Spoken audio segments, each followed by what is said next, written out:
son abandons his elderly mother in an abandoned house and leaves her all alone with nothing. But what happens next?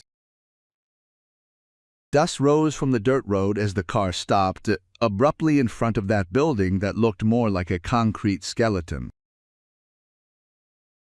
Mariana felt her heart tighten when she looked through the foggy window and saw those peeling walls, the glassless windows, and the rusty gate hanging by a single hinge.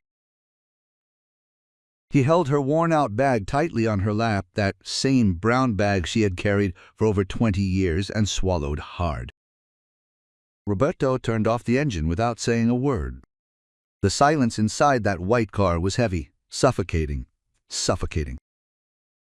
From the back seat, Mariana could see her son's neck, his tense shoulders, his hands, still gripping the steering wheel as if he were deciding something. Beside him, Jessica messed with her phone, using those long, colorful nails without even looking back. The afternoon was falling over that neighborhood on the outskirts of São Paulo. It was one of those places where houses mixed between those that still resisted with their faded paint and others that had already surrendered to abandonment. Stray dogs wandered the potholed streets, and the smell of frying food came from some nearby house, mixed with the stench of sewage rising from the clogged gutters. Mariana was 73 years old. Her white hair was tied in a simple bun, and she wore a floral dress already faded from so much washing. Her hands shook slightly, not just from age, but from the fear of what was about to happen. She knew. Deep down, she always knew that this day would come. Roberto finally turned around. His face was different, harder, as if he had built a wall between them. The eyes that once shone with joy when she cradled him were now empty, distant. "You have to get out here, Mom." His voice sounded dry, emotionless. Mariana felt the tears burning in her eyes, but she didn't let them fall. "No, not yet, son. For the love of God, don't do this to me. I raised you, gave you everything I could. I worked as a cleaning lady my whole life so you wouldn't go hungry, so you could study." Roberto looked away, fixing his eyes on the steering wheel. "Do you think I'm in a position to support everyone? I have my own family now, Mom. Jessica is pregnant. We need space. And you're constantly getting sick. It's an expense." Jessica stayed on her phone as if the conversation had nothing to do with her, but Mariana saw the corner of her mouth lift in a discreet, satisfied smile. "I'm no trouble at all, son. I clean the house, I cook, I take care of your things. I don't need much, just a little corner. I can't do this anymore, Mother. The decision is made." Roberto opened the car door. The metallic sound echoed in the quiet afternoon. He stepped out, opened the back door, and reached out for his mother, but it was a mechanical gesture, devoid of affection. Mariana climbed out slowly, feeling her legs grow weak. The uneven ground made her almost lose her balance, but she managed to steady herself. Roberto went to the trunk and pulled out an old plastic bag with some of her clothes and a threadbare blanket. "That's all I brought. I'll need the rest at my place." He placed the bag on the ground beside her. Mariana looked at that abandoned house. The walls had damp stains and patches of fallen plaster revealing the bricks underneath. The roof had holes through which she could see the sky starting to darken. There was no front door, just a dark gap that looked like the mouth of an abyss. "Roberto, my son, you're going to leave me in this place? There isn't even a door. There's nothing here." Her voice finally broke. Tears began to roll down her wrinkled face. She grabbed her son's arm, feeling the fabric of his shirt between her trembling fingers. "Please, don't do this. I forgive you for everything, for all the times you yelled at me for treating me poorly. I just want to be near you. I am your mother." Roberto pulled his arm away forcefully, freeing himself from her grip. "You'll be fine, Mother. Some people live in worse places. Here, at least you have a roof. He was already heading back to the car when Mariana took a step forward, her voice rising in a desperate cry that tore through the quiet afternoon. Roberto, son, don't abandon me. I have no one, I only have you. But he was already inside the car. Jessica looked back for the first time, and Mariana saw something in her eyes that made her blood run cold. It wasn't pity. It was contempt. It was victory. Roberto started the engine. The car surged forward, kicking up dust that enveloped Mariana like a gray cloud. She stood there still, watching the white sedan move away down the potholed street, turn the corner, and disappear. The silence that followed was deafening. Mariana looked around. There was no one on the street, just a thin dog watching her from afar, suspicious. The wind blew, bringing dry leaves that swirled around her feet. She picked up the plastic bag and the blanket from the ground. Her steps were slow toward the entrance of the house. Every step hurt not just her tired legs, but her soul. When she crossed that doorway without a door, the darkness swallowed her.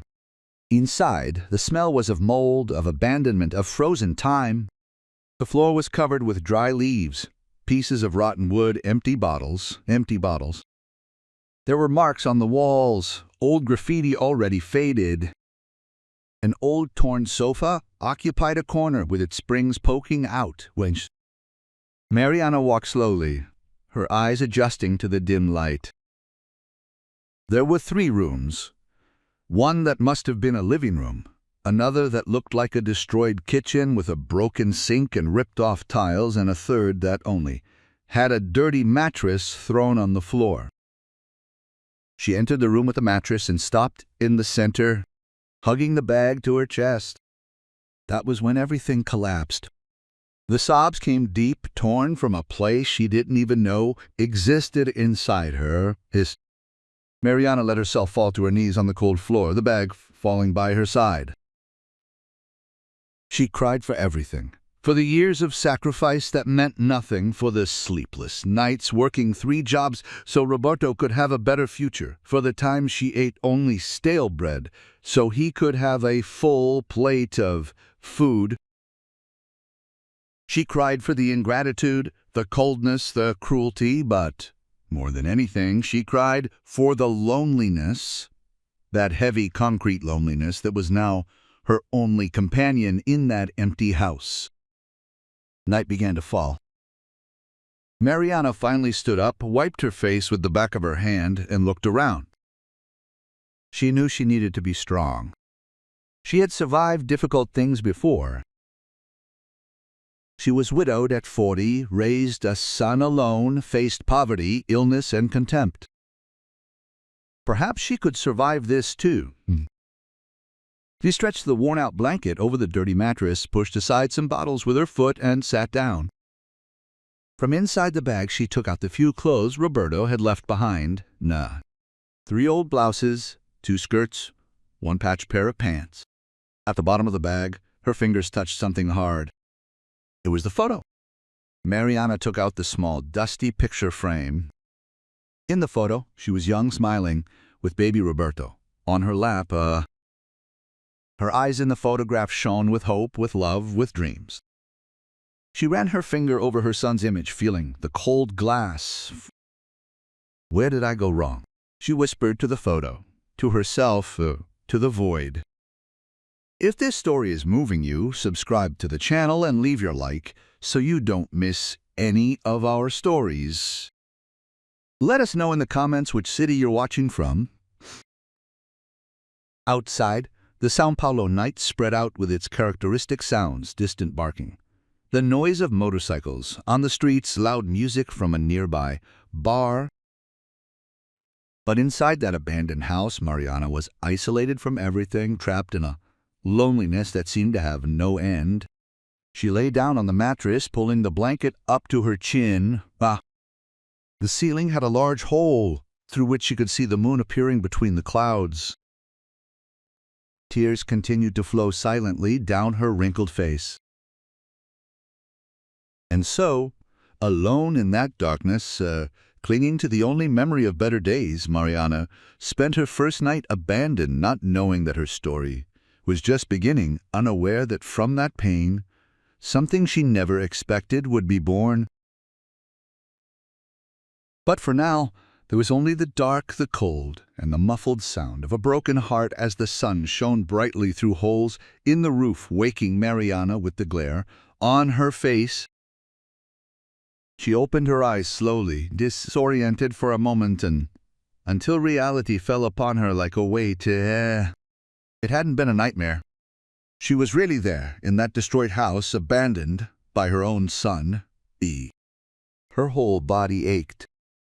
The thin, dirty mattress offered no comfort, and her back protested with every movement.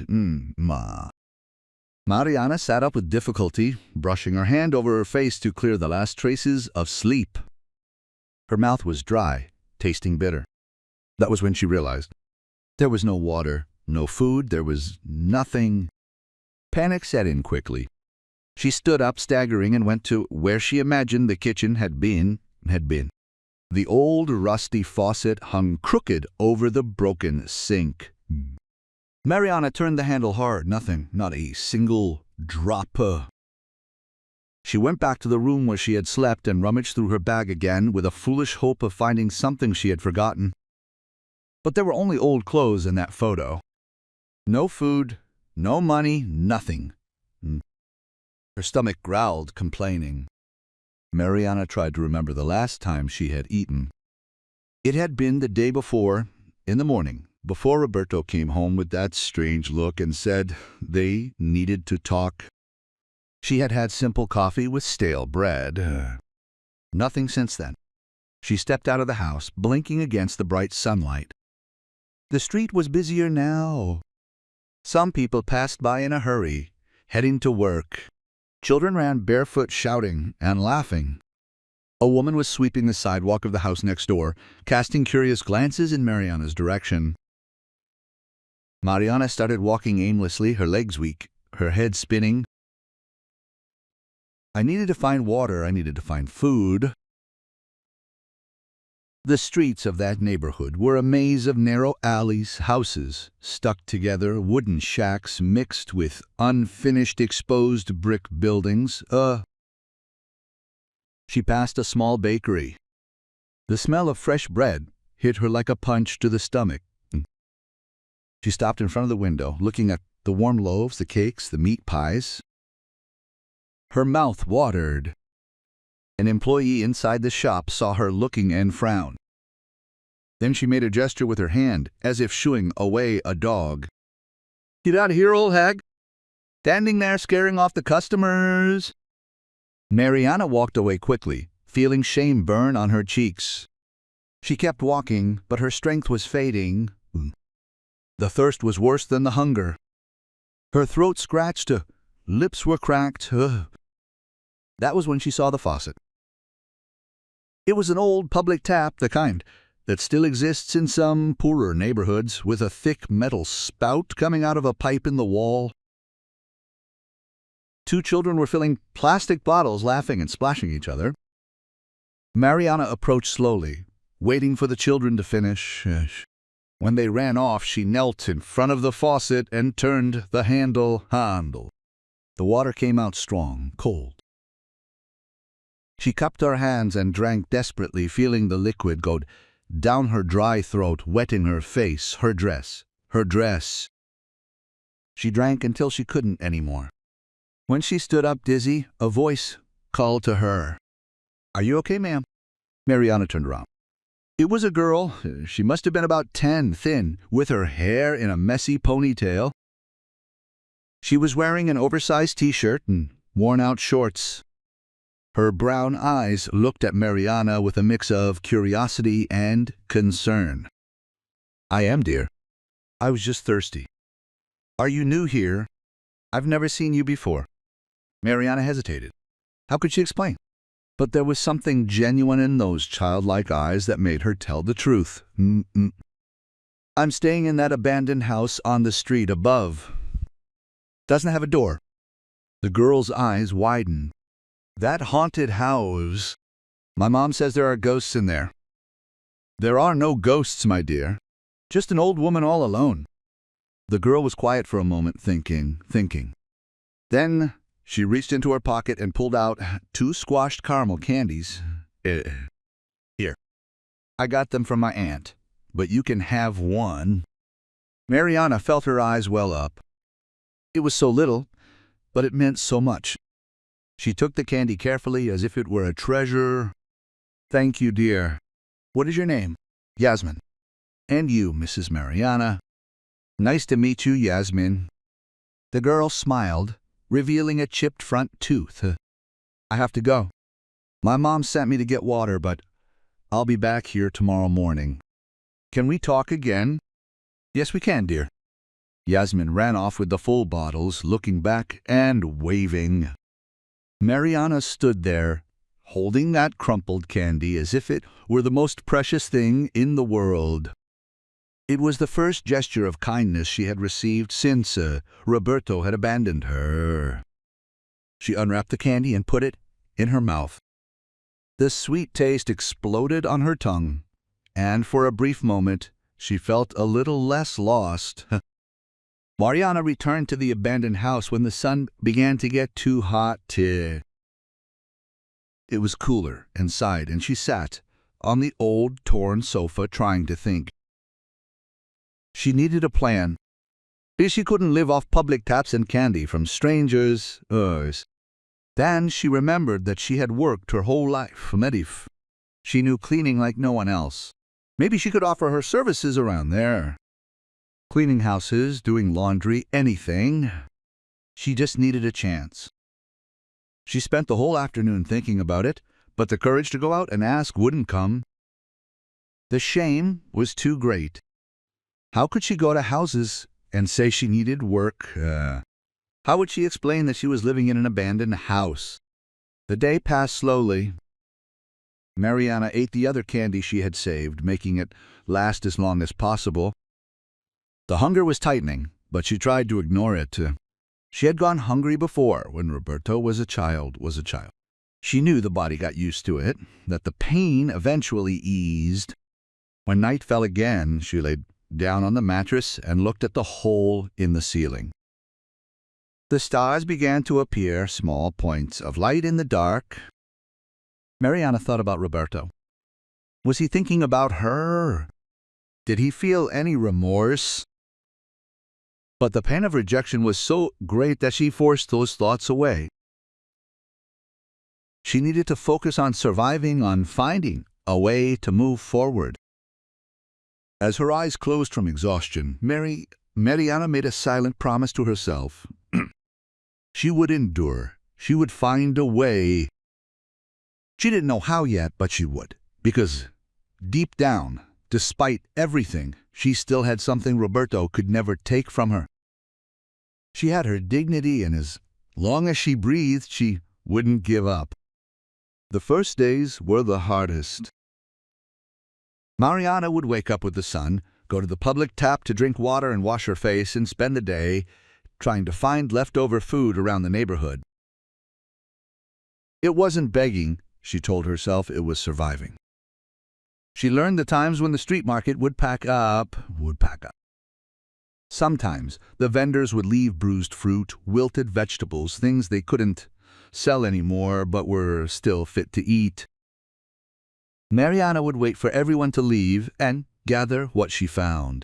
A banana that was too dark, a smashed tomato, kale leaves with sun-scorched tips. She took it all home to the abandoned house and ate, slowly making it last.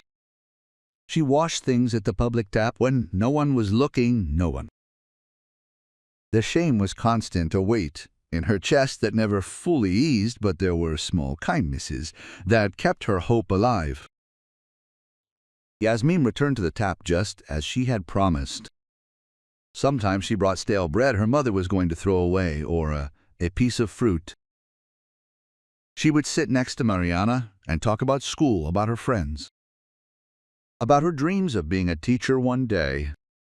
Mariana listened attentively, asking questions, truly interested. It was good to have someone to talk to, even if it was just a child. "Is there anyone else living with you in that house?" Yasmin asked one day. "No, dear, just me." "And you don't have any family?" Mariana felt a lump in her throat but forced a smile. "I don't, but it's all right. I get by." Yasmin went quiet, swinging her legs that couldn't reach the ground. "My mom says if you don't have a family, you have to make one. That family isn't just about blood." Mariana looked at that little girl with her old clothes and toothless smile and felt something warm up inside her chest. Perhaps the girl was right. "You are very wise for your age, you know." Yasmin laughed, proudly. "My mom says I was born old." After a week, Mariana finally gathered the courage. She started knocking from door to door, offering cleaning services. Many people slammed the door in her face, looking with suspicion at that lady in worn-out clothes and a tired look. Others said they didn't have money to pay. But on the 8th day, a woman answered the door with a baby in her arms and deep dark circles under her eyes. Her name was Celia, and she lived in a simple 2-room house with a yard full of laundry to wash. "Do you really clean houses?" Celia asked suspiciously. "Yes, I do. I've worked at that my whole life. I'm very thorough. I don't leave anything dirty." Celia looked Mariana up and down, evaluating her. The baby started to cry, and she rocked it, trying to calm him down. "Look, I don't have much money. My husband works as a bricklayer's assistant, and I take care of the baby. But if you accept, I can pay you 20 rias and give you food for the day." 20 rias. It was so little, but it was everything. Mariana felt her eyes fill with tears of relief. "I accept." "Thank you so much, dear." Celia opened the door completely. "Then come on in. You can start with the kitchen. There are dishes piled up from 2 days ago. I can't keep up with it by myself." Mariana went in and rolled up her sleeves. The sink was indeed full, with greasy pots, stacked plates, and dirty glasses. She turned on the tap and started washing, feeling the warm water soften the grease, and her hands moved with practice, with muscle memory from years of doing that. While she worked, Celia watched from the door, rocking the baby. "Do you live around here?" "I live in a house nearby." Mariana didn't specify which house. She wasn't ready to share her full story yet. She spent the whole day working, washed all the dishes, scrubbed the grimy stove, swept and mopped the whole house. She hung the clothes on the line. When she finished, it was already late afternoon, and her body was crying out in exhaustion. But it was a good, productive exhaustion. Celia was impressed. "Wow, you really are a hard worker. Everything is shining. Look, I made rice, beans, and eggs. You can eat as much as you like." Mariana ate slowly, savoring every bite of that simple meal as if it were a banquet. It had been days since she had eaten something warm and home-cooked. The rice was fluffy, the beans seasoned, and the egg fried just right. She ate until she couldn't fit another bite. Afterward, Celia counted out the 20 reais in crumpled bills and placed them in Mariana's hand. "Thank you so much. Can you come back next week?" "Same deal. 20 reais and food." "Yes, I can." "Thank you very much for the opportunity." Mariana left with a lighter heart. 20 reais wasn't much, but it was a start. She stopped at a small shop and bought 2 candles, a box of matches, and a pack of crackers. She carefully tucked the change into an inner pocket of her skirt.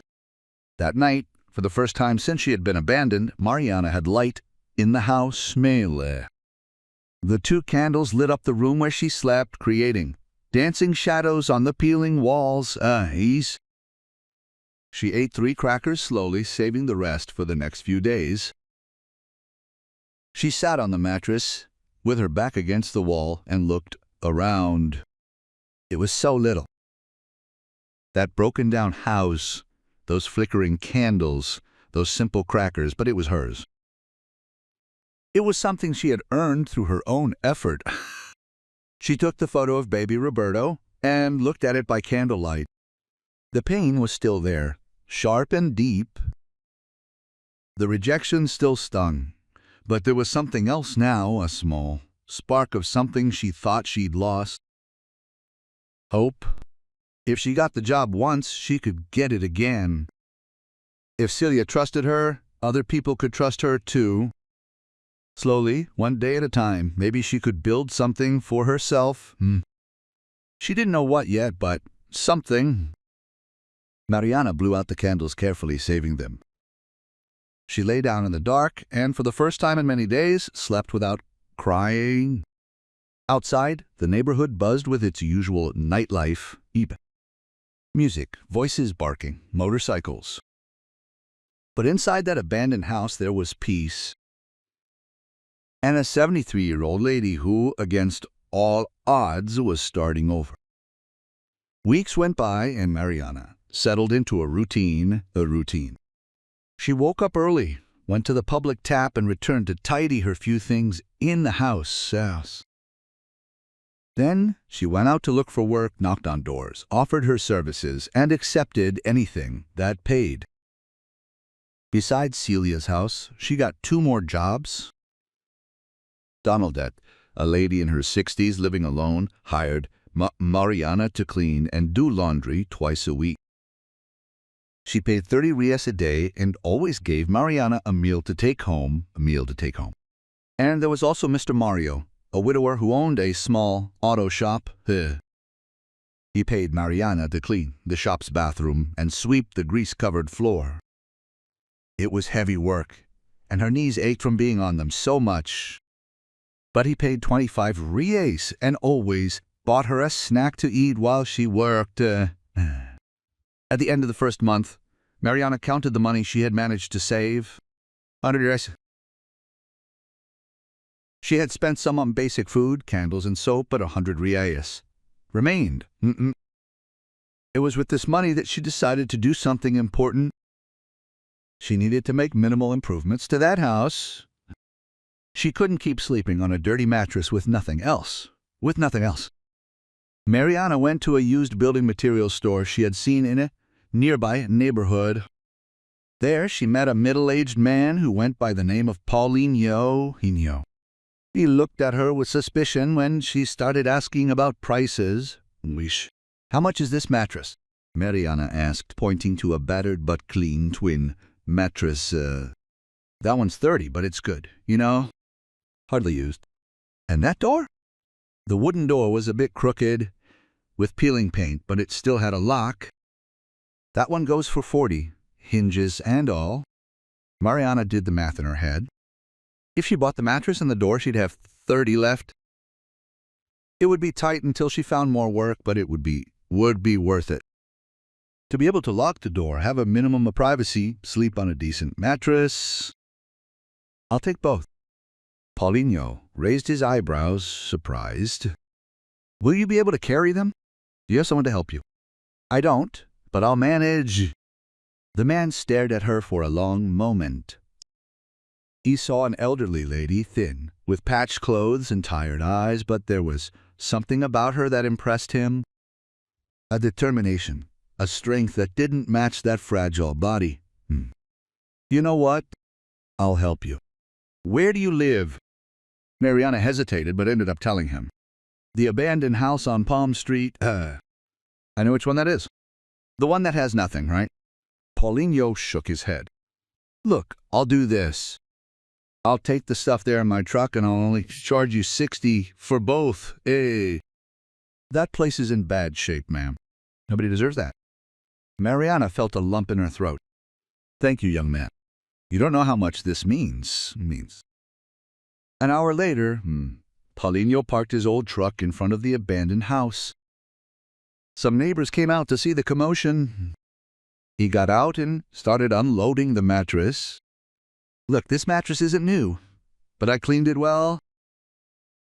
My mother used it, and she passed away last year. It was stored at my place. It's a good one. You'll sleep just fine. My goodness, thank you so much. Paulinho installed the door with care, adjusting the hinges, testing the lock.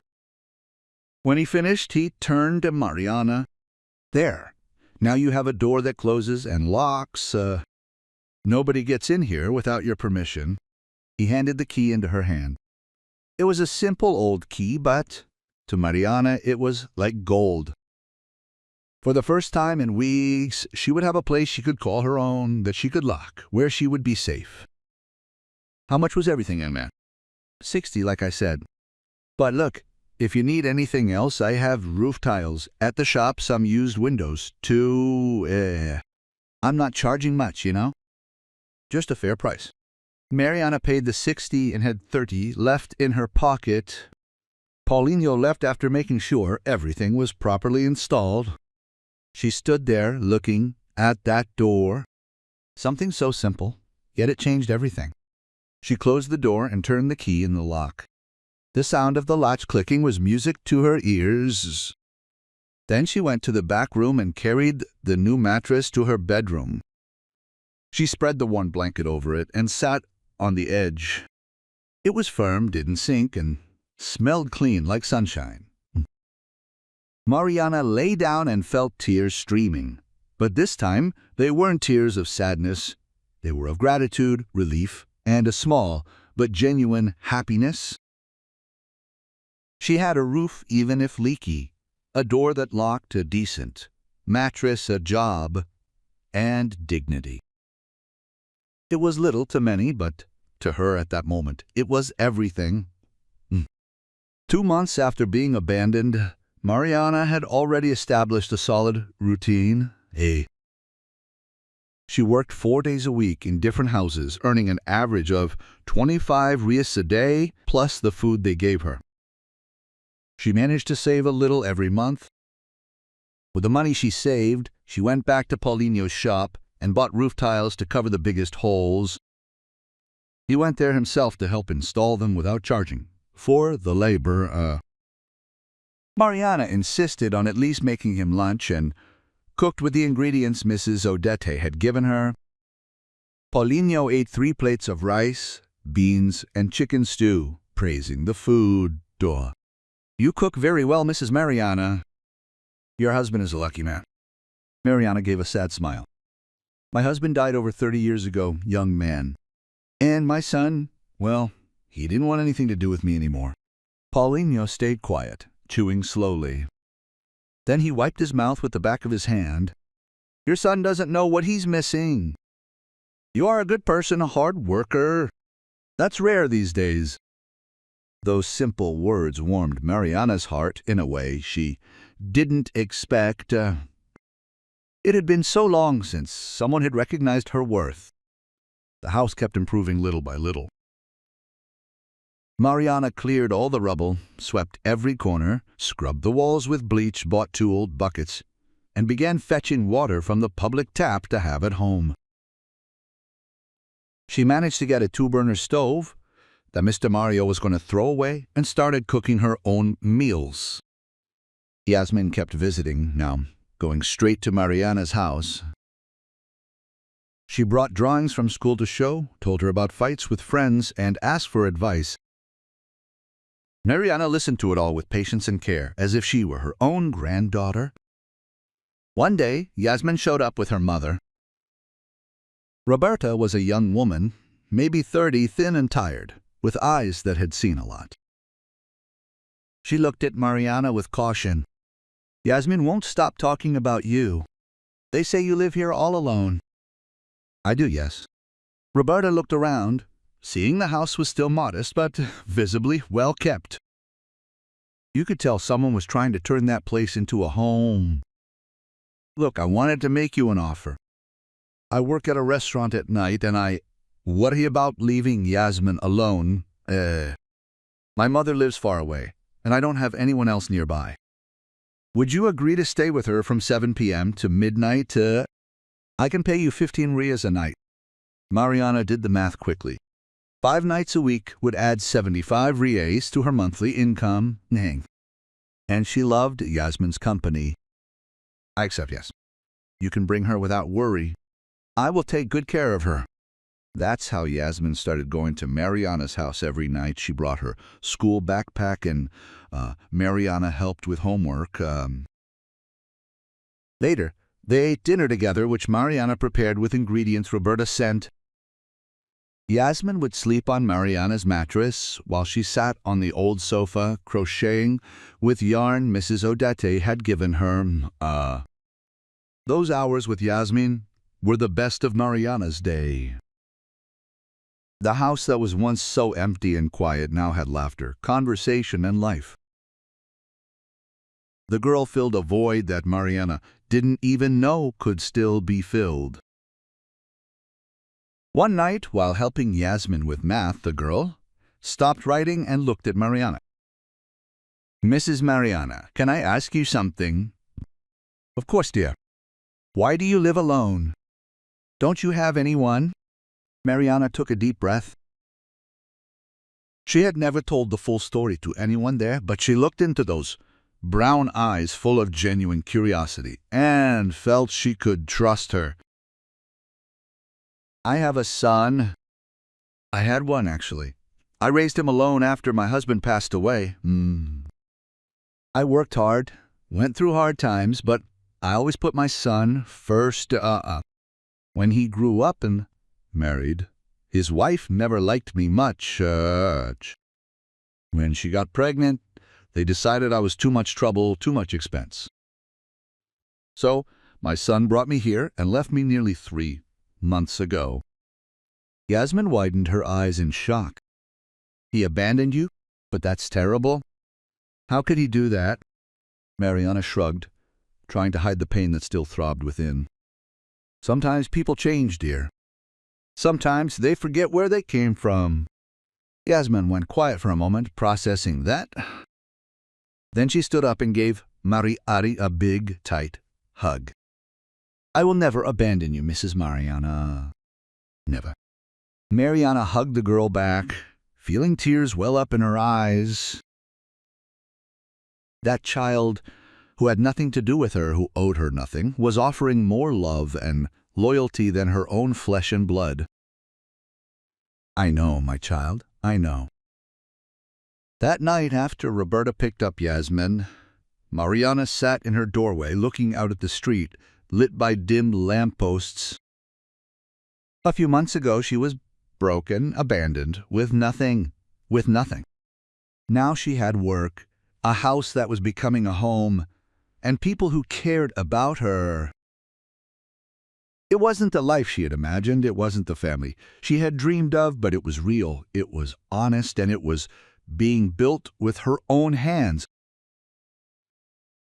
And perhaps, Mariana thought as she closed the door and prepared to sleep, perhaps this was more valuable than anything Roberto could have given her, because this no one could take away.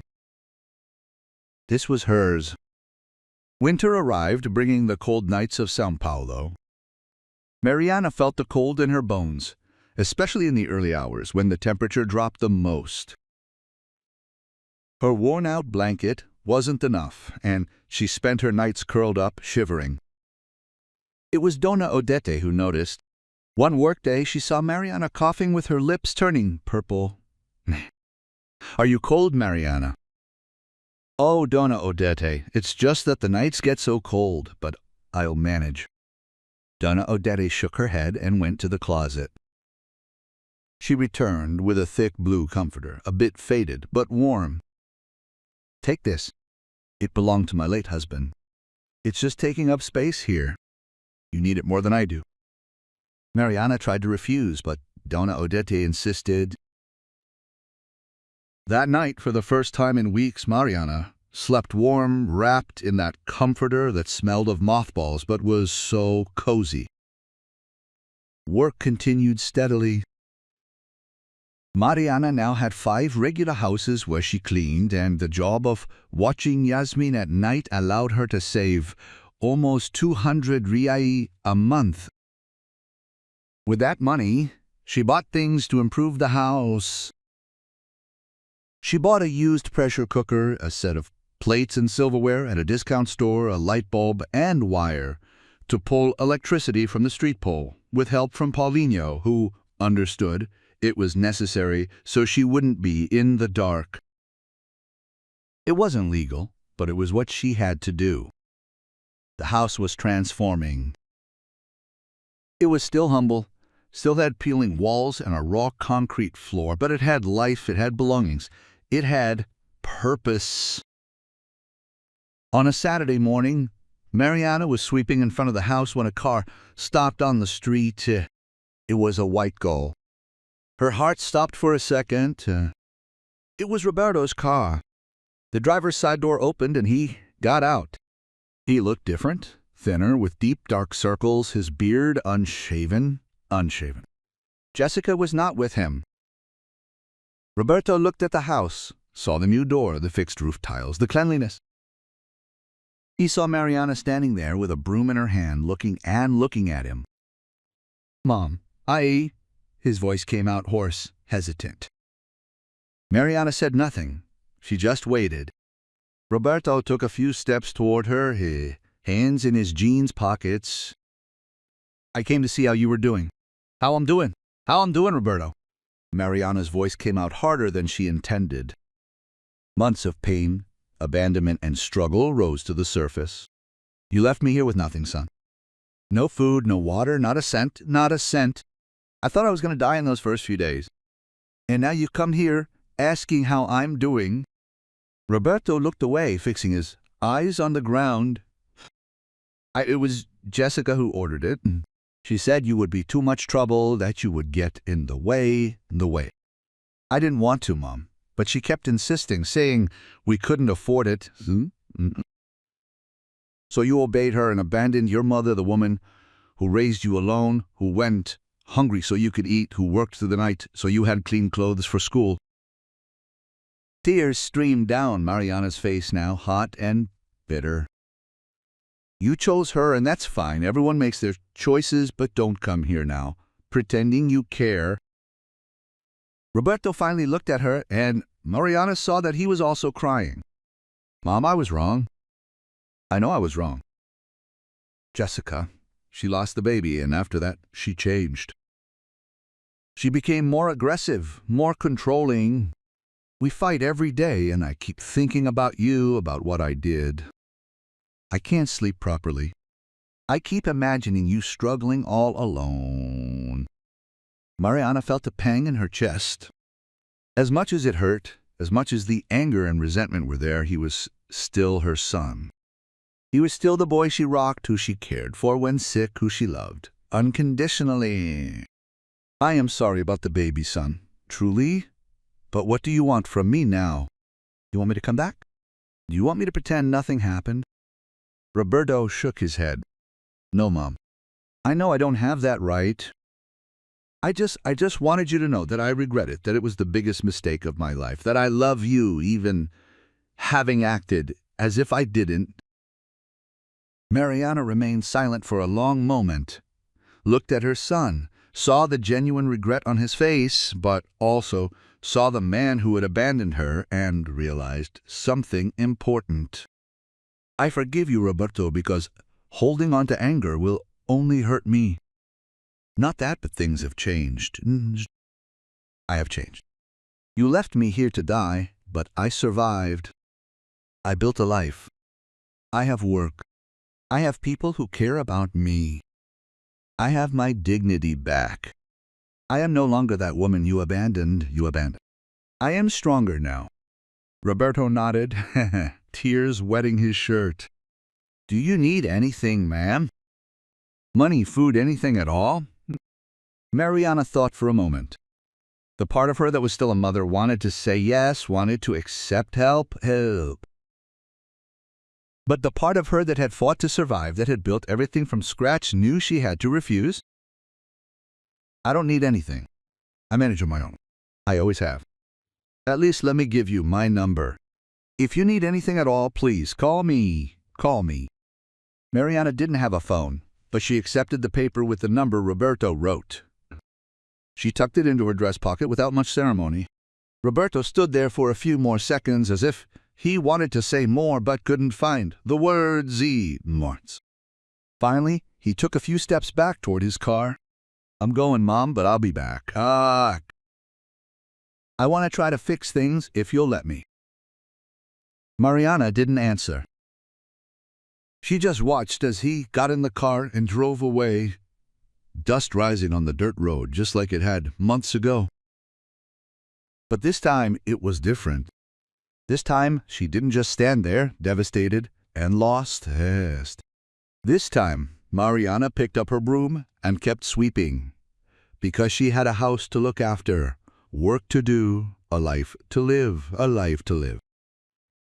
With or without Roberto, she was going to keep going, and that, she realized, was liberating. The following weeks passed without any news from Roberto. Mariana didn't wait around. She continued her routine, working hard, saving every cent she could. With the money she saved, she bought cheap white paint and painted the walls of the main room.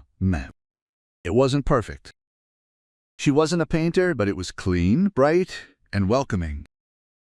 Yazim helped, of course. The girl loved being there, and on weekends, when there was no school, she would spend the whole day with Mariana.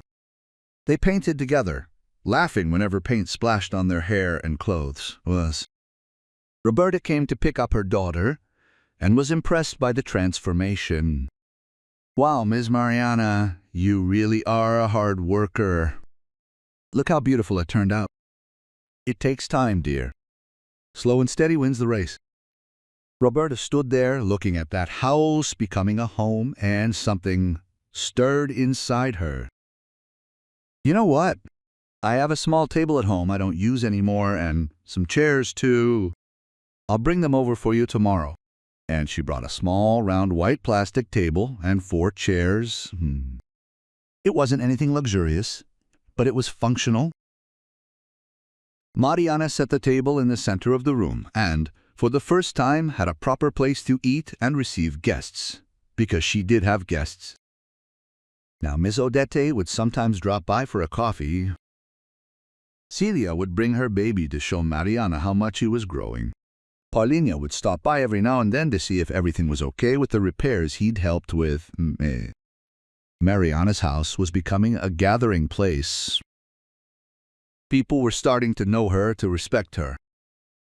At the market, the vendors saved their best leftovers for her.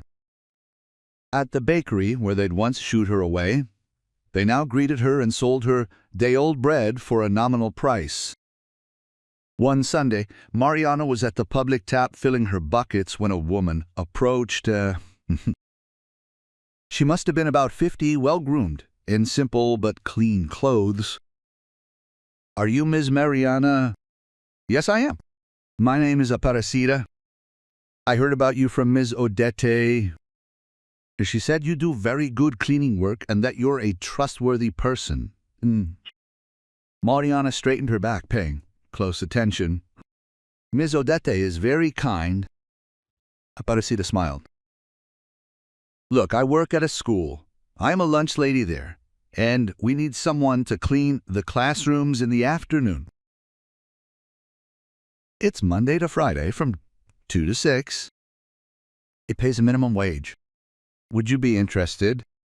A minimum wage. It was more than Mariana earned from all her cleaning jobs combined. It was stability, it was dignity. "Yes, I am very interested. When can I start?" "How about tomorrow? I'll take you there, introduce you to the principal, and we'll get everything settled." "That'll be fine. Thank you so much for the opportunity, Ms. Aparecida." That night, Mariana could barely sleep from all the anxiety. A real job, with a fixed salary. She who thought that at 73 she would no longer have such opportunities. The next day, Aparecida stopped by in the morning and took Mariana to school.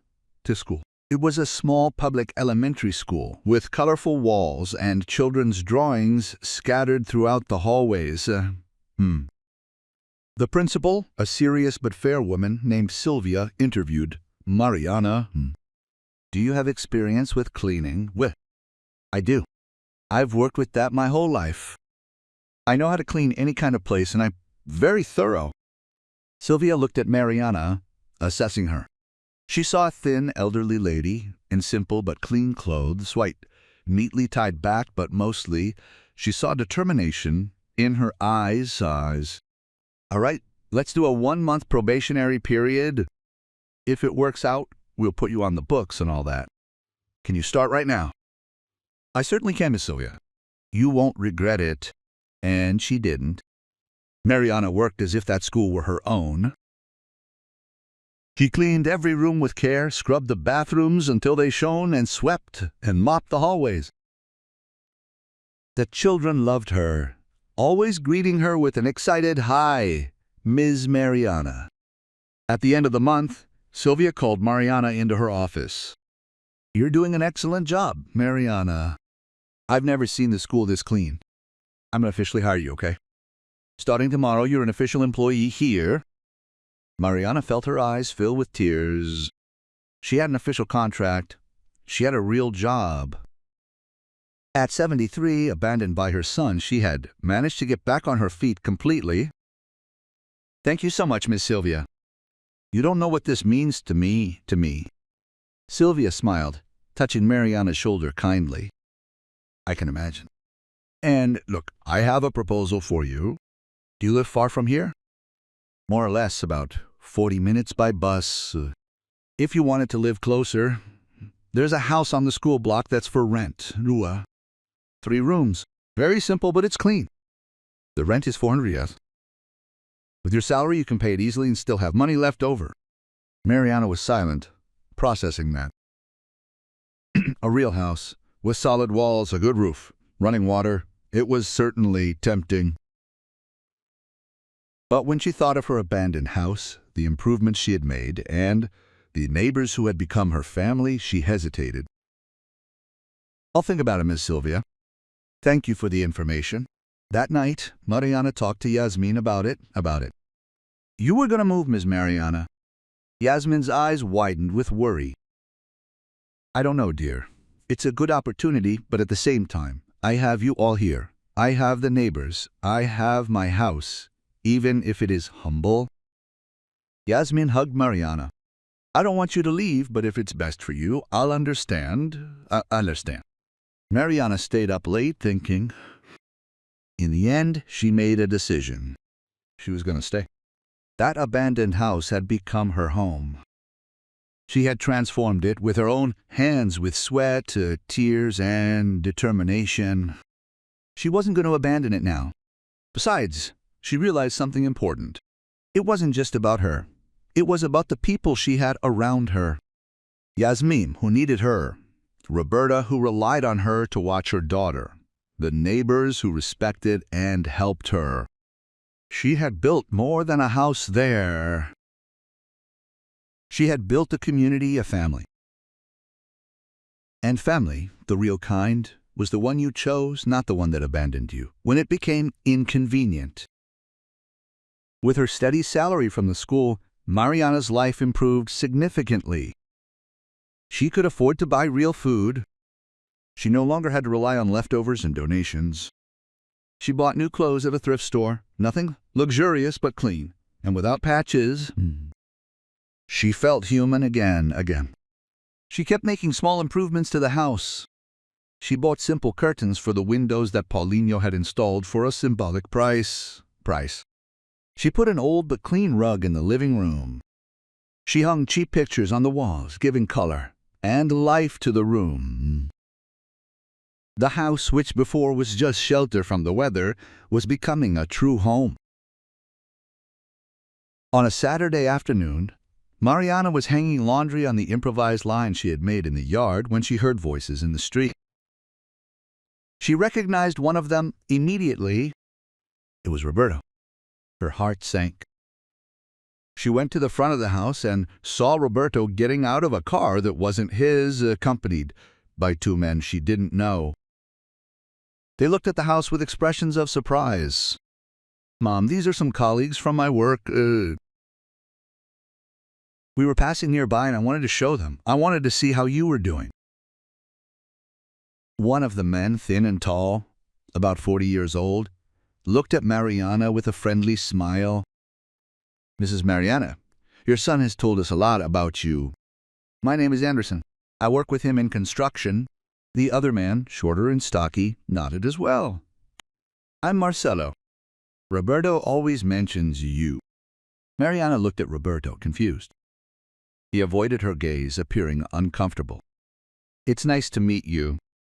Would you like to come in for some water or coffee? Anderson and Marcelo accepted, and they all went inside the house. Mariana saw their eyes scanning the room. The house was still humble, but it was clean, organized, with clear signs that someone took care of it with love. Wow, Mrs. Mariana, you've really fixed this place up nicely, Marcelo commented. Roberto said that when he brought you here, the house was a wreck. Mariana felt the air leave her lungs. So Roberto had been telling people about what he'd done. She looked at her son, who was bright red with shame. Brought? Anderson repeated, looking at Roberto. I thought your mother had lived here for a long time. Roberto opened his mouth, but nothing came out. Mariana decided to take control of the situation. My son dropped me off here a few months ago. The house was abandoned, no doors, nothing. But I made it work. I worked, fixed it up, and turned this place into a home. The silence that fell was heavy. Anderson and Marcelo looked at Roberto with expressions that mixed shock and disappointment. Man, you abandoned your mother here? Anderson shook his head in disbelief. You said your mother lived here because she preferred it, because she liked the independence. Roberto's eyes were glassy, his voice coming out low. I was a coward. I abandoned my mother because of pressure from my wife, because I thought she'd be too much trouble, and my mother survived on her own. Built all this from scratch at 73 years old, While his voice broke, Marcelo looked at Mariana with respect. You are a warrior, Mrs. Mariana. Honestly, I don't know if I would have that kind of strength. Mariana served coffee to everyone, and slowly the conversation began to flow. Anderson and Marcelo asked questions about how she had managed, about her work at the school, and about the improvements she made to the house, listening with genuine attention. When they left, Anderson said goodbye with a firm handshake. It was an honor to meet you. And look, if you need help with anything around the house, renovations, repairs, anything at all, let me know. I'll do it for free. People like you deserve it. Mariana thanked him, deeply touched. Roberto stayed behind, hesitant at the door. Mom, I know I don't have the right to ask for anything, but can I come visit you from time to time? You don't have to forgive me. You don't have to pretend everything is okay. I just want to be close, to try in some way to fix what I broke. Mariana looked at her son, saw a broken, regretful man carrying a weight that might never go away completely, and realized she didn't want him to suffer forever. Forgiveness didn't mean forgetting, but it meant allowing both of them to move forward. You can come, Roberto, but take it slow. Things won't go back to how they were. I don't know if they ever will. Roberto nodded, his eyes glistening with tears. I understand. Thank you, Mom. After he left, Mariana sat in her doorway, watching the street. Evening was falling, painting the sky orange and pink. Children played in the street, shouting and laughing. The scent of food wafted from the neighboring houses. Yasmin came running down the street, her backpack bouncing on her back. Miss Mariana, look, I got a 9 on my math test. You helped me so much. She hugged Mariana tightly, and the older woman hugged her back, feeling her heart warm up. Congratulations, my dear. I knew you could do it.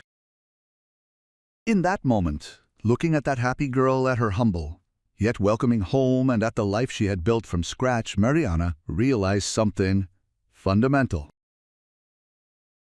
She had been abandoned, rejected, left for dead, but she hadn't died. She had been. And perhaps, she thought as she walked inside with Yasmin chattering beside her, perhaps this new beginning was the greatest gift she could have received, because now she knew what she was capable of. She knew her strength, She knew her worth. That was something no one could ever take from her again. The months kept passing, and Mariana settled more and more into the community. At the school where she worked, she was loved by everyone. The children would run to hug her. The teachers greeted her with respect. Principal Sylvia always praised her impeccable work. Roberto began to visit her regularly, once a week on Saturday mornings. At first, it was uncomfortable, short conversation, and filled with heavy silences. But little by little, it became more natural. He brought fruit, bread, sometimes a piece of meat. Mariana accepted, but made it clear she didn't need to, that she supported herself. On one of those Saturdays, Roberto arrived with news. "Mom, I've separated from Jessica." Mariana was making coffee and paused, turning to look at her son. "Is that so?" "Yes." It hadn't been working for a long time. She wasn't the person I thought she was, or maybe I was the one who didn't want to see who she really was. Roberto sat at the table, running his hands over his tired face. After we lost the baby, she became bitter, resentful, and blamed everyone but herself. And I realized she was always like that she manipulated everything around her to get what she wanted. And I let her manipulate me into abandoning my own mother. Mariana poured the coffee and sat down across from him. "Everyone bears the weight of their own choices, son. You chose to believe her. You chose to bring me here and leave me. Now you've chosen to separate. These are all your choices. I know, and I will carry the weight of that for the rest of my life, but I want to try to be better. I want to try to deserve the forgiveness you are giving me." Mariana took a sip of coffee, letting the warm liquid heat her from within. "I have forgiven you, Roberto, but forgiving is not the same as forgetting. I will never forget what you did. I will never forget the pain of being abandoned. But I also won't let that define me. I am more than what you did to me." Roberto nodded in understanding. They sat in silence for a few minutes, just drinking coffee, until Yasmin appeared at the door, as she always did on Saturdays. "Good morning, Miss Mariana." "Oh, hi, Mr. Roberto." The girl came in and sat at the table naturally, as if that were her home too. Mariana served her some coffee with milk. Roberto watched the interaction, seeing how Yasmin and Mariana related, the affection, the familiarity, the genuine love, and realized that was something he had lost, that true connection with his mother. "Are you happy here, Mom?" he asked suddenly. Mariana looked around. At the wall she had painted herself, at the simple but clean furniture, at Yasmin, smiling with a milk mustache. It's not the life I imagined, it's not what I planned, but it is mine. I built it with my own hands, and that has a value you cannot imagine." Roberto nodded, swallowing the lump in his throat. "I understand, and I want you to know that I admire that. I admire your strength, your courage. You are much stronger than I will ever be. You can also be strong, son. You just need to choose to be." After Roberto left, Mariana and Yasmin spent the day together. They went to the market to buy vegetables for the soup Mariana was going to make. The vendors greeted Mariana by name. Some gave discounts. Others put extra onions in the bag without charging. "Ms. Mariana, you're famous," Yasmin commented, laughing. "It's not fame, child. It's respect. When you treat people well, they reciprocate." On the way back, they passed by Mrs. Odette's house, who was at the window, and called out to Mariana. "Mariana, come here for a minute." They went in, and Mrs. Odette got straight to the point. "Look, I have a proposal for you. My sister's sick. She needs someone to take care of her during the day. She lives nearby, about 5 blocks away. It would be from 8 in the morning until noon, every day. She will pay 500 reais per month. Could you do that in addition to your work at the school? Mariana did the math quickly. The work at the school was from 2 to 6. 6. There would be time to care for Donald Aldet's sister in the morning and go to work in the afternoon. It would be tiring, but 500 more reais would make a big difference. Yes, I can, Donald Odette. When do I start? Can it be Monday? I'll take you there and introduce you to Lourdes, my sister. On Sunday, Mariana was packing her things for the week when someone knocked on the door. It was Paulinho with a large bag in his hand. Miss Mariana, I brought some tiles left over from a job. I thought about putting them in your kitchen to make it look nicer. What do you think? Mariana was touched. Paulinho was always showing up with something to improve the house and never charged anything. Oh, Paulinho, you already do so much. It's nothing special. Besides, I like doing it. It reminds me of my mother, you know? She was a fighter, just like you. They spent the afternoon laying the tiles. Paulinho worked skillfully, and Mariana helped by applying the mortar. When they finished, the kitchen had an entire wall of white, clean, shiny tiles. It looks beautiful, Paulinho. Thank you so much. We're in this together, Ms. Mariana. We are. That night, before going to sleep, Mariana looked around her house. Each room told a story. The living room with the table Roberta had given her, the kitchen with the tiles Paulinho installed, the bedroom with Ms. Odette's quilt.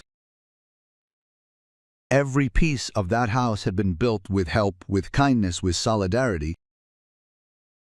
She picked up the photo of Roberto baby, which now sat on a simple shelf she had made herself from boards she found. She looked at that image at that time that would never return, but instead of sadness, she felt gratitude.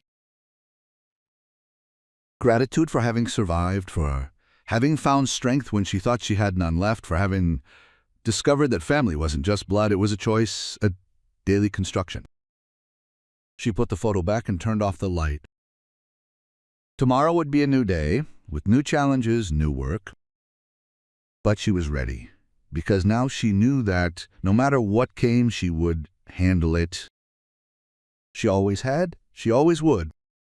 Monday morning, Mariana woke up before the sun rose. She prepared carefully, wearing one of her cleanest and neatest outfits. Donald had stopped by at 7:30 to take her to Lourdes' house, Noe's house. Lourdes was 68 years old and was recovering from a stroke. She lived alone in a small but well-kept house. When Mariana entered, she found a gray-haired lady sitting in a wheelchair, the left side of her body clearly affected by the illness. Lourdes, this is Mariana, the one I told you about. She will take care of you in the mornings, introduced Donald Odette. Lourdes looked at Mariana with a suspicious eye. Are you really going to take proper care of me, or will you just be on your phone like the other one?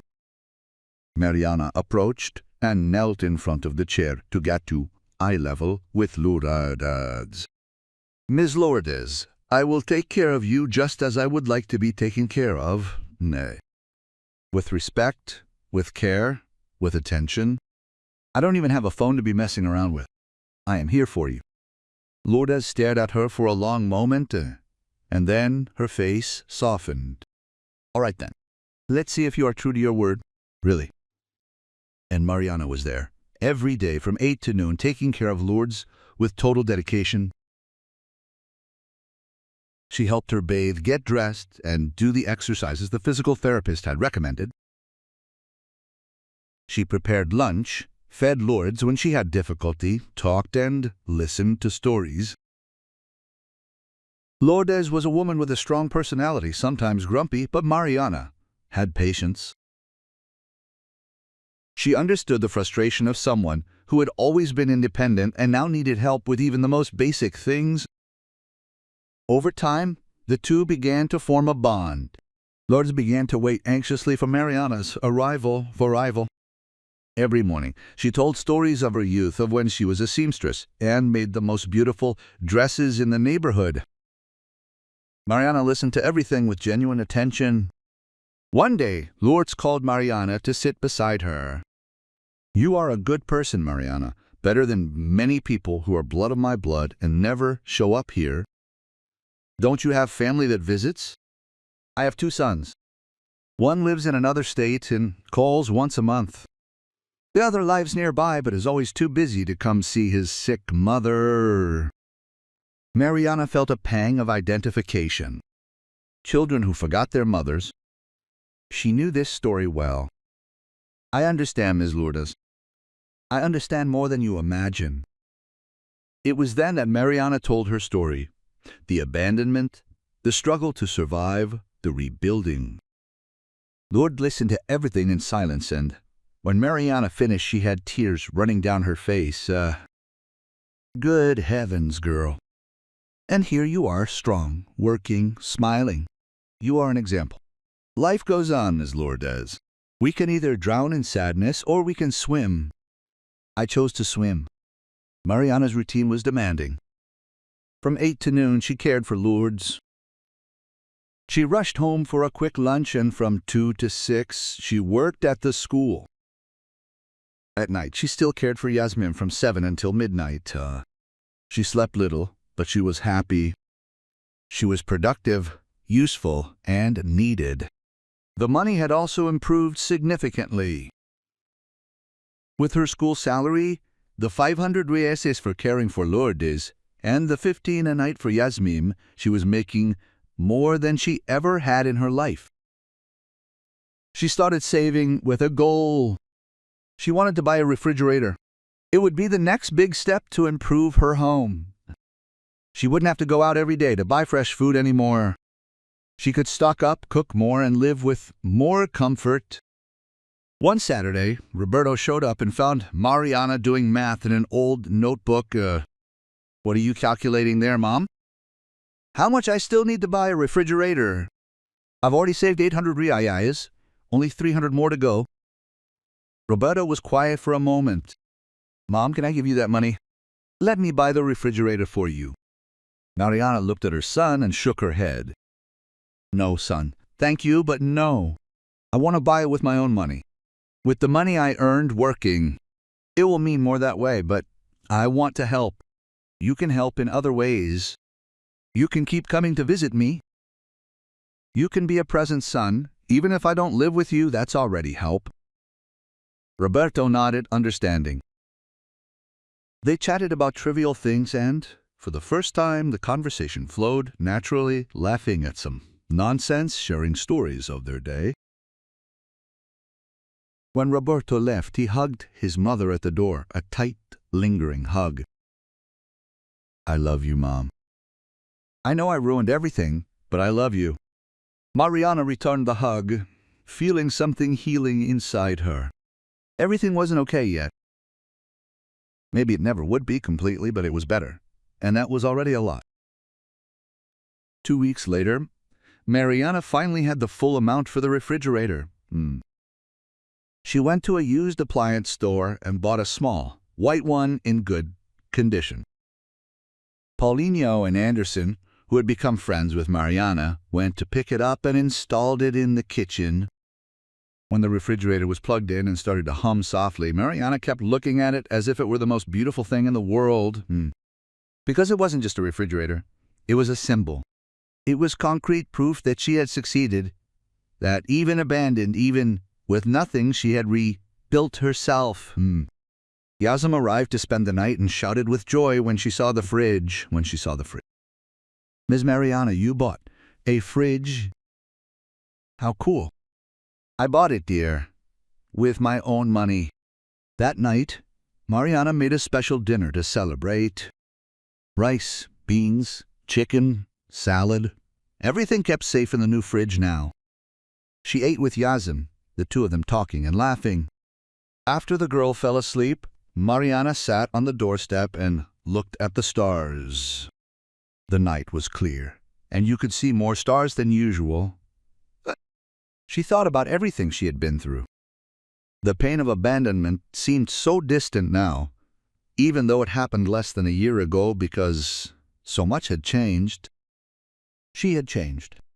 She was no longer that broken, dependent woman who waited for crumbs of affection from her son. She was a woman who worked, who had her own money, who had her own home, who had people who truly loved her. And for the first time in a long, long time, Mariana felt completely at peace. Winter was coming to an end, giving way to spring. The neighborhood trees started to bloom, filling the streets with colors and scents. Mariana woke up every day with gratitude. Gratitude for having work, for having health, for having a home.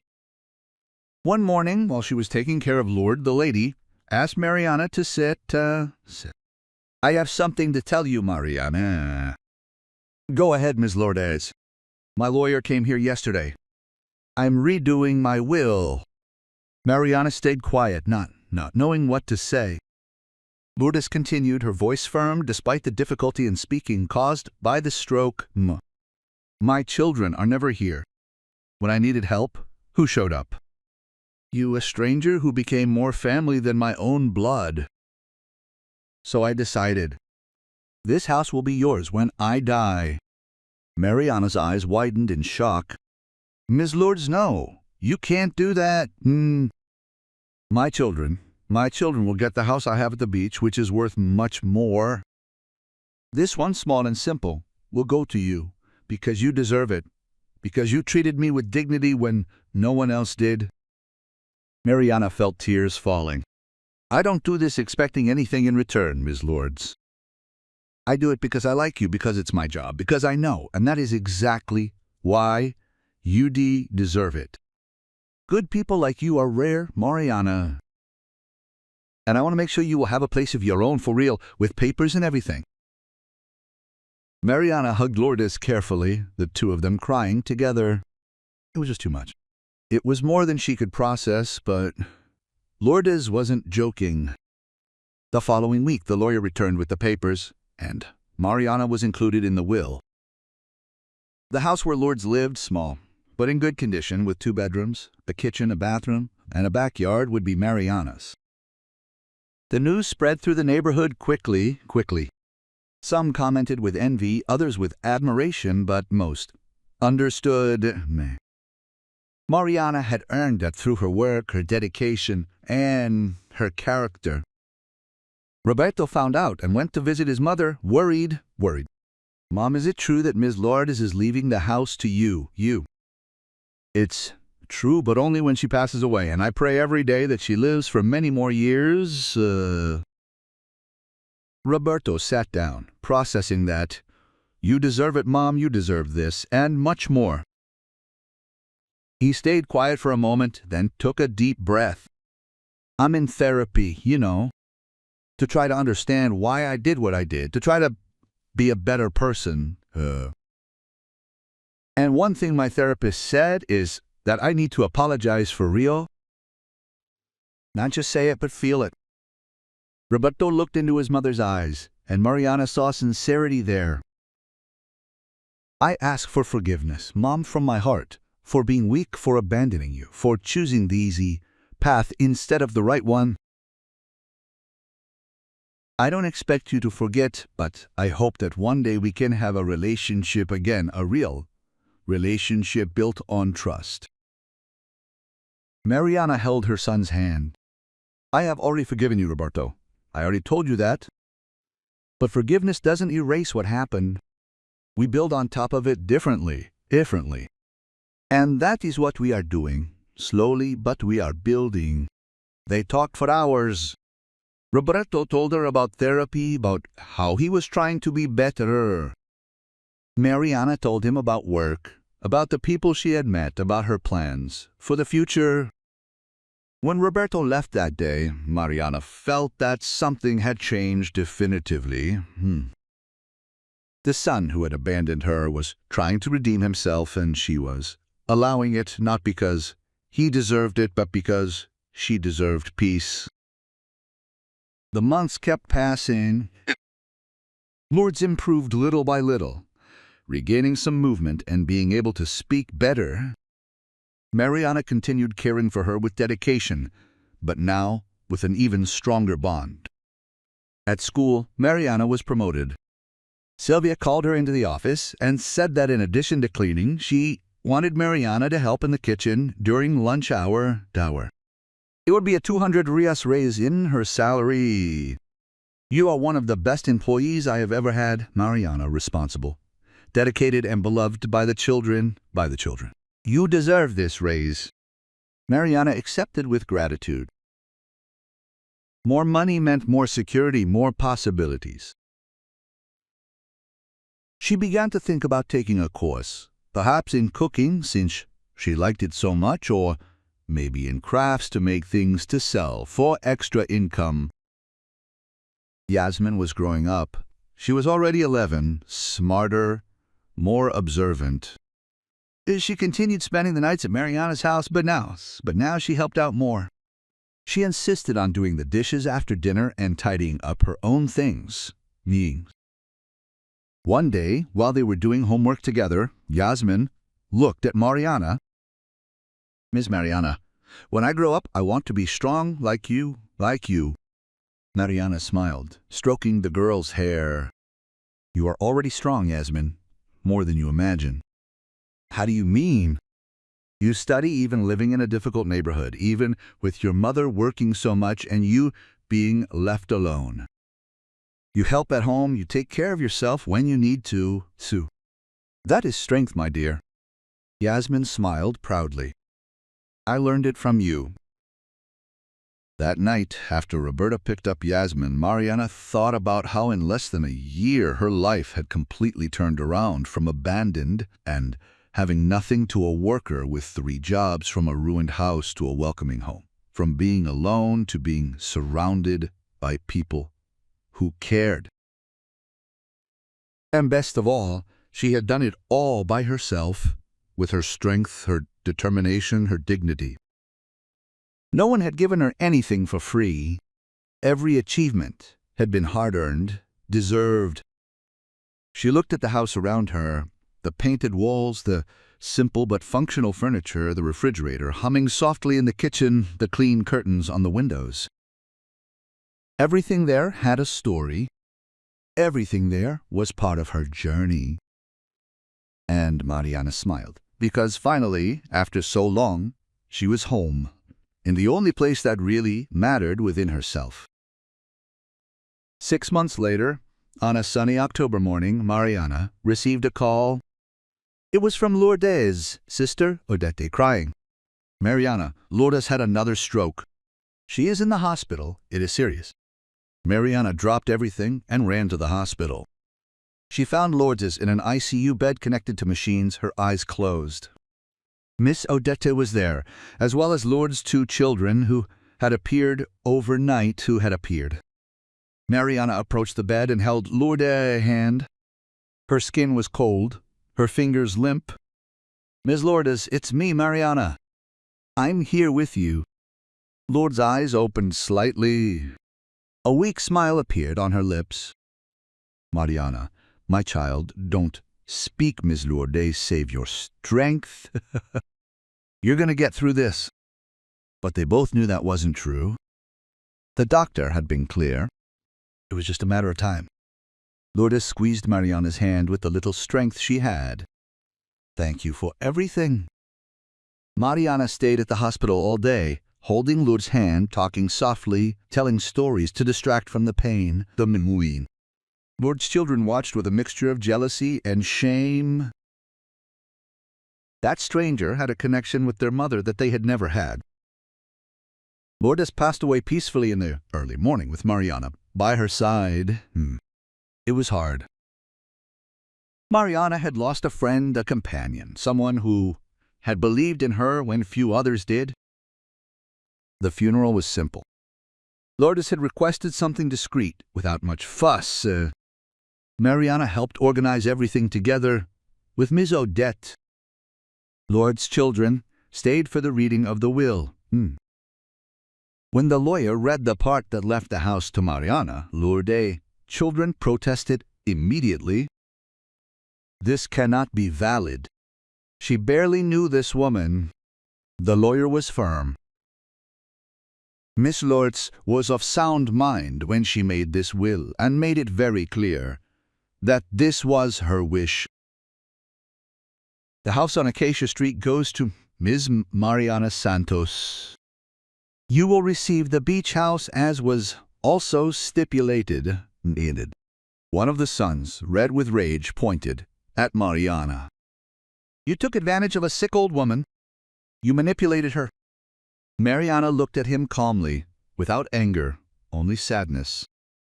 I cared for your mother every single day for almost a year. I bathed her, fed her, talked to her, kept her company. Kept her company? When she was alone and scared, I was there. Where were you?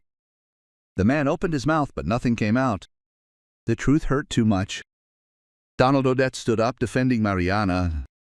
My sister knew very well what she was doing. She wanted to reward the person who truly cared for her. And if you had shown up more, if you had taken care of your mother, perhaps things would be different, but you didn't. So don't come complaining now. Lord's children left furious, but there was nothing they could do. The will was legitimate and would be carried out. 2 weeks later, Mariana received the keys to Lourdes' house. She entered that space she knew so well, but now with different eyes. It was hers, truly hers, with the deed, the documents, everything legal. The house had 2 bedrooms, a spacious living room, a kitchen with cabinets, a full bathroom, and a yard with some fruit trees. It was simple, but it was a palace compared to where she had lived. Mariana spent the following days cleaning everything, organizing, and deciding what to do with Lourdes' belongings. She kept the family photos in a box, thinking that maybe one day the children would want them. She donated the clothes to people in need. She kept some objects that had special meaning, like the crochet shawl that Lourdes always wore. When she told Yasmine about the new house, the girl jumped for joy. You're going to live there, Miss Mariana. Can I go with you? Of course you can, my dear. That house will always be open to you. Roberta, Yasmine's mother, was happy for her friend, but worried. And now, who will take care of Yasmine at night? Mariana smiled. Me? Well, the new house is only 3 blocks from here. You can keep bringing her over. Nothing changes. On moving day, it seemed like the whole neighborhood showed up to help.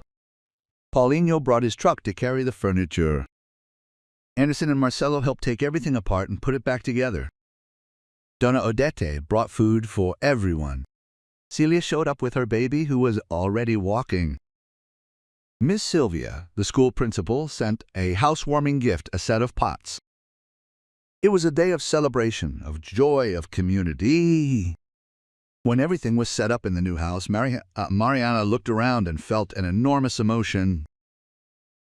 There she was, a 74-year-old lady, owner of her own house, not rented, not borrowed, hers.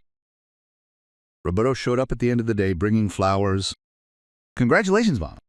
You deserve all this and much more.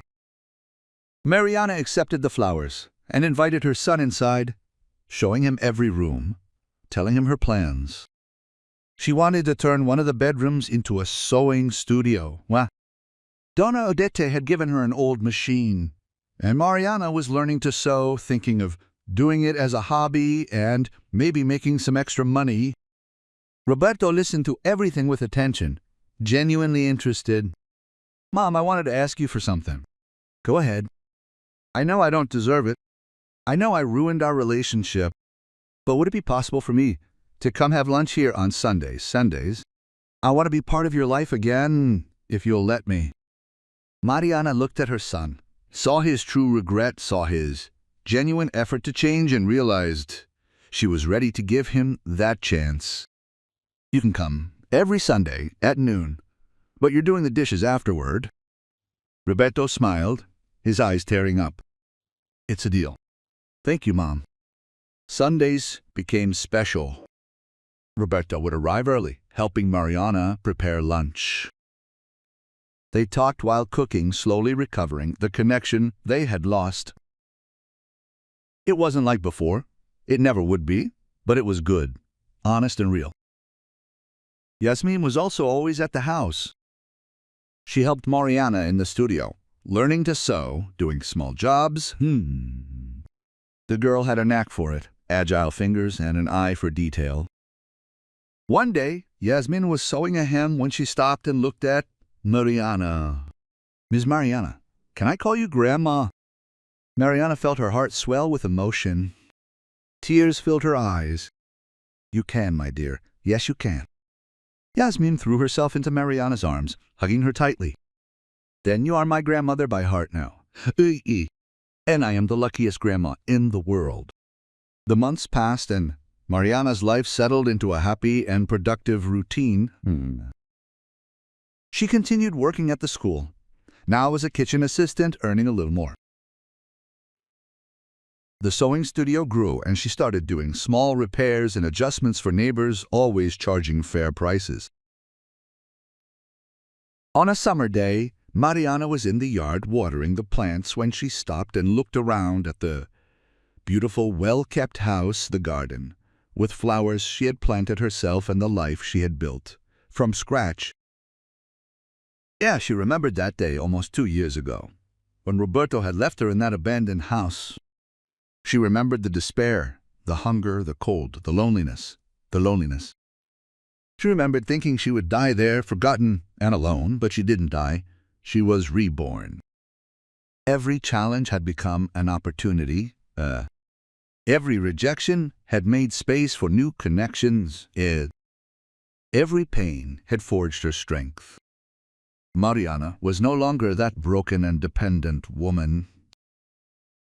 She was an independent woman, respected, loved, not by the son by blood who had abandoned her, but by a family she had chosen and built herself. Yasmin appeared at the back door shouting, "Grandma, come see! I managed to do the stitching you taught me." Mariana smiled and went inside, because that was her life. Not the life she had planned, not the family she had imagined, but a real life built with sweat, tears, courage, and love. And as she hugged Yasmin and examined the stitching the girl had done, Mariana realized something fundamental. Happiness was not in being loved by the right people, it was in becoming the right person capable of loving and being truly loved. She had been abandoned, but she had found herself. She had lost a son, but she had gained a granddaughter by heart. She had been left with nothing, but she had built everything. And this journey of pain turned into strength, of loss turned into gain, of abandonment turned into a new beginning, was the greatest victory of all. Mariana had survived, and more than that, she had thrived. The front door opened and Roberto walked in carrying fruit for Sunday lunch. "I'm home, Mom. I brought mangoes, the kind you like." Mariana looked at her son, her granddaughter of the heart, her house, her life, and smiled. Because finally, after so much pain, so much struggle, so much effort, she was home. Not a house of brick and mortar, but a home, built of forgiveness, true love, and hard-won respect. And nothing, absolutely nothing, could be more valuable than that. 3 years after the abandonment, Mariana turned 77. Her house was full of people for the celebration. Roberto, who was now a constant presence in her life, had organized everything. Yasmin, 14 years old and already so mature, had baked a chocolate cake using the recipe Mariana had taught her. Everyone was there. Donna Odette, Celia with her son Paulinho, already quite grown, Anderson, Marcelo, Roberta, Principal Sylvia, and school colleagues. The small house was packed with people, laughter, and love. When the time came for the birthday song, everyone sang. Mariana looked at those people, at the faces that had become her family, and felt a gratitude so deep she could barely breathe. Make a wish, Grandma, Yasmin shouted, holding her phone camera to record a Mariana looked at the candle lit on the cake. She thought of everything she had lived through, everything she had overcome, everything she had achieved, and realized she didn't need to wish for anything because she already had it all. She had health, she had work, she had a home. She had people she loved and who loved her back. She had dignity. She had peace. She had happiness. She blew out the candle in silence, giving thanks, simply giving thanks. Everyone applauded, and Roberto approached with teary eyes. I know I've told you this 1,000 times, Mom, but I need to say it again. I am so sorry for everything, and I thank you for giving me a second chance to be your son. Mariana touched her son's face tenderly. You are my son, Roberto. You always were, and you always will be. We just lost our way for a while, but we've found it again. As she cut the cake and served everyone, Mariana looked out the window. The sun was setting, painting the sky in orange and pink. It was beautiful, it was perfect. And in that moment, surrounded by love, surrounded by life, Mariana understood the most important lesson of all. Being abandoned was not the end of the story. It was just the beginning of a new one. A story where she was the protagonist, the author, the heroine. A story of starting over, of overcoming, of true love. And this story, her story, was only just beginning. If this story touched your heart in any way, subscribe to the channel, leave a like, and don't forget to comment below which city you are watching from and what you thought of Miss Mariana's journey. Your interaction is very important for us to continue bringing real and moving stories like this one. Remember, it doesn't matter how many times you are knocked down. What matters is how many times you get back up. And Miss Mariana proved to us that it is never too late to start over, to fight, to win. Until the next story, and may you, wherever you are, find the strength to write your own fresh start. Yeah.